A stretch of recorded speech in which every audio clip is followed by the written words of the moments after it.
Тенденциозно било прашањето дали директорот на Фондот за здравствено осигурување Ден Дончев чувствува одговорност за смртта на малата Ева, која не замина на лекување и вчера ја загуби битката со животот.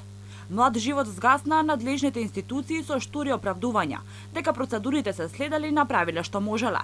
Стручните служби во ФЗОМ му излегува во пресрет на барателот, при што е направен директен контакт со лекарот од германската болница, кој бил посечен лично од барателот.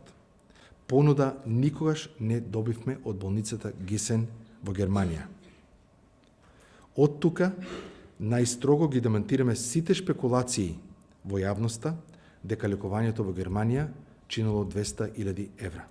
Од фондот се правда дека контактирале со болницата во Германија, но оттаму не добиле понуда за лекување и поради тоа не можело да биде избрана токму таа болница. Според Дончев, до фондот пристигнале 3 понуди, 2 од болници во Турција и 1 од Италија. Семејството барањето за лекување во странство го доставило на 25 јуни. Министерот за здравство Венко Филипче пак тврди дека Министерството нема никаква улога во упатување на пациентите во странство. За да нема вакви немили настани во иднина, биле дека е потребна едукација на домашните лекари, но и соодветна опрема, и со тоа ќе се намалеле потребите за лекување во странство.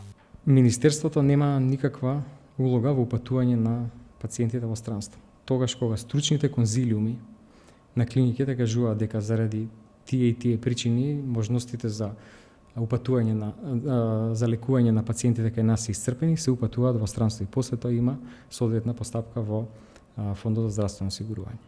Министерот за здравство на денешната пресконференција најави дека во септември лекарите и здравствените работници ќе добијат зголемување на платата за 5%. Ова според него може би звучело малку, меѓутоа било само еден дел од програмата како да ги зголемеле примањата на сите вработени во јавното здравство.